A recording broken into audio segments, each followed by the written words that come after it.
جو انہیں صرف سائنٹسٹ ہی نہیں بلکہ ایک گریٹ کلچرل ریسرچر، ہسٹورین اور اینتھروپولوجسٹ بھی ثابت کرتا ہے۔ یہ وہ فیز ہے جہاں ان کی سوچ اور زیادہ گہری ہو جاتی ہے اور ان کا سب سے یونیک کام دنیا کے سامنے آتا ہے، کتاب الہند۔ اس کتاب کو سمجھنے کے لیے پہلے ہمیں یہ سمجھنا ہوگا کہ البرونی صرف اپنے ملک یا اپنی سویلائزیشن تک سیمت نہیں تھے، وہ دنیا کو سمجھنا چاہتے تھے، وہ الگ الگ نیش کلچرز اور سوسائٹیز کے بارے میں جاننا چاہتے تھے۔ اسی کیوریوسٹی نے انہیں انڈیا تک پہنچا دیا، لیکن وہ ایک انویڈر، جج یا ٹورسٹ بن کے نہیں گئے تھے بلکہ ایک لرنر بن کر آئے تھے۔ جب زیادہ تر لوگ کسی دوسرے کلچر کو یا تو کاپی کرتے ہیں یا کرٹیسائز، البرونی نے تیسرا راستہ چنا، ریسرچ کا راستہ۔ انہوں نے فیصلہ کیا کہ جب تک کسی قوم کو اس کی اپنی زبان، اس کی سوچ اور اس کے پرسپیکٹو سے نہ سمجھا جائے تب تک ان کے بارے میں اوپینین دینا ناانصافی ہے۔ یہ سوچ آج کے ماڈرن سوشیولوجی اور اینتھروپولوجی کی بیسک رول سے میچ کرتی ہے، لیکن البرونی نے یہ رول 1000 سال پہلے فالو کیا۔ کتاب الہند صرف ایک بک نہیں ہے، یہ ایک پیور سویلائزیشن کا سائنٹیفک ڈاکومنٹیشن ہے۔ البرونی نے اس کتاب میں ہندوستان کے لوگوں کا لائف سٹائل، ان کے ریلیجیس بلیفز، ان کے فیسٹیول، ان کی ایجوکیشن، ان کی سائنس، ان کے میتھمیٹکس، ان کا فلسفی، ان کا کیلنڈر سسٹم اور ان کے ڈیلی کسٹمز کو بہت ڈیٹیل میں لکھا۔ انہوں نے سنسکرت لینگویج سیکھی تاکہ وہ ڈائریکٹ اوریجنل ٹیکسٹ سمجھ سکیں۔ سوچو یہ کتنی محنت اور ڈیڈیکیشن کی بات ہے۔ آج بھی لوگ سمپل ڈیلی روٹین میں اتنا ٹائم نہیں نکال پاتے، اور البرونی نے پوری لینگویج صرف اس لیے سیکھی تاکہ وہ ایک سویلائزیشن کو ایکوریٹلی ریپرزینٹ کر سکے۔ وہ کسی ٹرانسلیٹر پر ڈیپینڈ نہیں کرنا چاہتے تھے کیونکہ ان کا مقصد سچ کا سب سے پیور فارم نکالنا تھا۔ انہوں نے انڈین میتھمیٹیشینز اور فلسفر جیسے آریہ بھٹ، برہم گپت اور پتنجلی کے ورکس کو اسٹڈی کیا، ان کے تھیوریز کو سمجھا اور انہیں عربک لینگویج میں ایکسپلین بھی کیا تاکہ باقی دنیا بھی ان نالج تک پہنچ سکے۔ اس طرح سے البرونی نے انڈیا اور اسلامک ورلڈ کے بیچ ایک انٹلیکچوئل برج کا کام کیا۔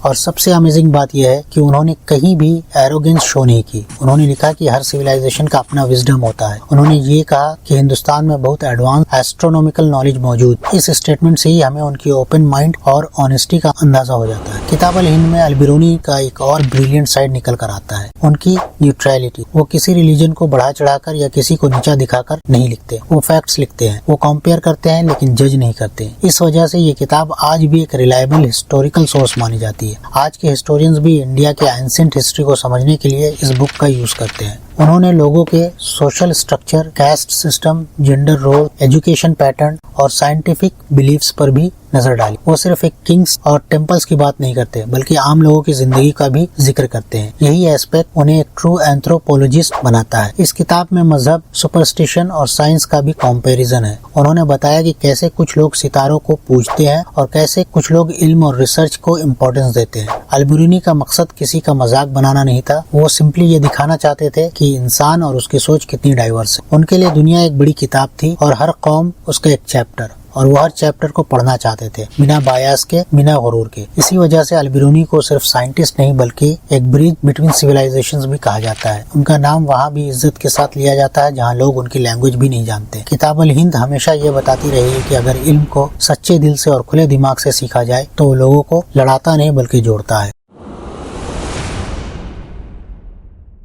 البرونی کا سب سے بڑا اثر صرف ان کے تھیوریز یا آبزرویشن میں نہیں تھا، ان کا اصلی کمال اس بات میں تھا کہ انہوں نے سائنس کو ایک گہری سوچ اور ترتیب دی۔ اس زمانے میں زیادہ تر اسکالرز پرانی کتابوں کو کوٹ کر کے بات کو صحیح ثابت کرنے کی کوشش کرتے تھے۔ البرونی نے اس روایت کو بدلا۔ انہوں نے کہا کہ کوئی بھی بات تب تک صحیح نہیں ہو سکتی جب تک اسے ٹیسٹ نہ کیا جائے۔ یہی وجہ ہے کہ انہیں ماڈرن سائنٹیفک میتھڈ کے بنیادی آرکیٹیکٹس میں سے ایک مانا جاتا ہے۔ ان کا پہلا قدم ہمیشہ ڈاٹا ہوتا تھا۔ وہ پہلے آبزرو کرتے، لکھتے، کمپیئر کرتے اور پھر ان آبزرویشنز کو فارمولا یا پرنسپل میں بدلتے۔ یہ ایک ایسا اپروچ تھا جس میں امیجنیشن بھی تھی، لیکن امیجنیشن کا اصلی پروف میجرمنٹ سے آتا تھا۔ فار ایگزامپل، جب انہیں ارتھ کا ریڈیس نکالنا تھا تو وہ پہلے ماؤنٹین کے بیس اور پیک دونوں جگہ الٹیٹیوڈ میجر کرتے، پھر شیڈوز اور اینگل کا فرق نوٹ کرتے۔ یعنی آبزرویشن کے بغیر کنکلوژن ان کے لیے ممکن ہی نہیں تھا۔ ان کی کتاب تحقیق مال الہند کبھی صرف ایک ٹریول ڈائری نہیں تھی، یہ ایک سائنٹیفک فیلڈ ورک کا سیمپل تھا۔ وہ انڈیا کے اسکالرز سے ملتے، ان کی فلسفیکل اور ایسٹرونومیکل تھیوریز کو سنتے، پھر انہیں کمپیئر کرتے